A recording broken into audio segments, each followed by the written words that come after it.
Chapter 29.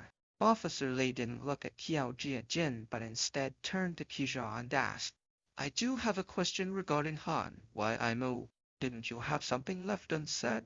What does Han Yimo's death signify? And what does that sword mean? Qizhou squinted, carefully observing Officer Lee. Officer, you specialize in criminal investigation, and I specialize in deception. Isn't it strange for you to seek my advice? Officer Lee lowered his head helplessly and said, in a place like this, how can criminal investigation still be of any use? After a brief silence, T-Shaw decided to share what he knew. Officer, I can only say, Han Yimo might have known that sword. No. Officer Lee frowned and then nodded slightly, pondering. Are you saying he had seen that sword before? Those aren't the issues you should be concerned about, He Zhao said. You should focus on your own situation. What do you mean?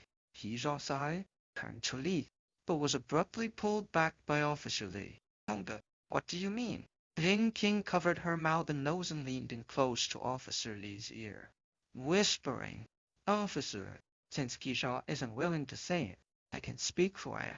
There are two places you need to be cautious about.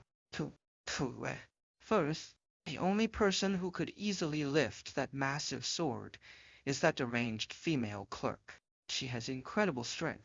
In other words, if Han Yimo was indeed murdered, then the female clerk is the prime suspect. You all need to leave this place as soon as possible. Officer Lee nodded gravely. And the second? Second, your teammates don't seem trustworthy. Officer Lee's lips moved slightly, as if he had realized something. Currently standing beside him were Xiao Ren, who was easily swayed by emotions and didn't seem very bright. Shen Si-Hems, a lawyer who was indifferent to everything and only considered the benefits. Xia, who had once confronted him and was somewhat self-centered. But this group both really trust each other if they encountered life-threatening challenges. After much inner struggle, Officer Lee finally spoke. Qizhou, no matter what, I will use the convenience store as a base and explore the nearby areas. If you have any information, you can also come to me for exchanges. Kojo either agreed nor refused, giving him a casual glance before turning to leave. The remaining people were left unsure of what to say and followed. Officer Lee watched their backs lost in thought for a moment before returning to the convenience store with dry. Xiao Ran. Didn't he know that the four outside were more trustworthy in critical moments? However, they were out to collect dough. In other words, they were looking for death. Staying with them wasn't safe either. To survive, he needed to find a base first and then plan carefully. Qizhou led the group homeward, soon arriving at the square they had come to yesterday. He wanted to confirm something here. That was the enormous bell he had heard in the morning. It was just like yesterday. In the center was a huge electronic display screen, and above it hung a brass bell. The bell rang when Han Yimo was assassinated. Lin King blinked and said, I think I've heard the bell ring several times. Several times? Tiao Jia Jin paused and asked. Well, Lin King's pupils shifted slightly as she recalled. You remember the man whose skull was shattered by the human sheep when we just woke up in the room. It seemed like there was also a bell ringing when he died. Can't seem to understand. Could it be every time someone dies, the bell rings? Everyone nodded, feeling this hypothesis was correct.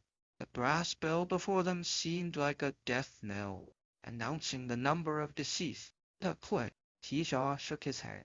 The corridor we traversed had at least 1,000 rooms. While we were experiencing the game, people were dying in each room. If this were a death knell, we wouldn't only have heard the bell ring twice. The Canton felt PXIA's reasoning made sense. But if that was the case, what exactly were the conditions for the bell to ring? Huh?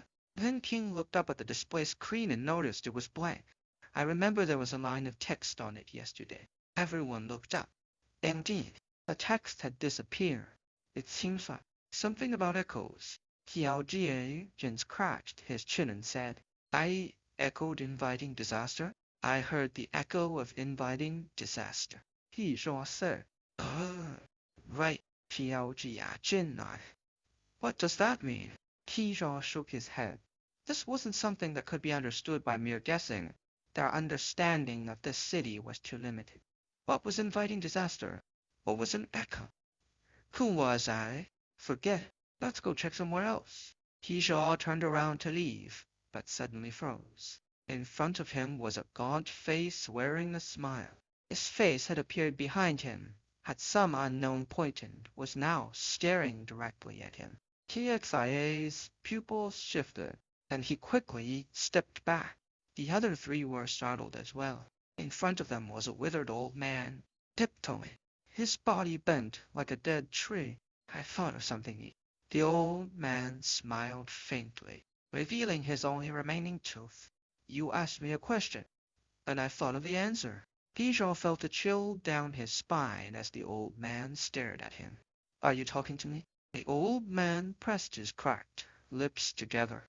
Young man, I know the answer. It's gambling with your life. As long as you're willing to bet your life, everything will be easy. He reached out with his dirty, long fingernails to grab Kajal, who was so close to getting out. As long as you're willing to gamble your life. Keyshaw frowned and took another step back, although he didn't understand what the old man was saying. The insistence on wanting his life was truly bizarre. Hey, old man, who are you? Kiao Jin asked suspiciously. Have you seen him before? The old man's expression changed as he turned to look at Kiao Jin. He opened his mouth in a complex manner and then asked, You don't recognize me? Why would I need to recognize you? The atmosphere fell silent for a moment as the old man's murky eyes kept flickering. After a long pause, he finally seemed to realize something. So that's it. You have already seen the sky dragon. Sky dragon? The four exchanged glances. No hope left. The old man shook his head, slowly turning his back. We can't defeat him. We'll be lost here forever. No wonder the Zodiac has returned. He mumbled as he walked away, his back looking very lonely.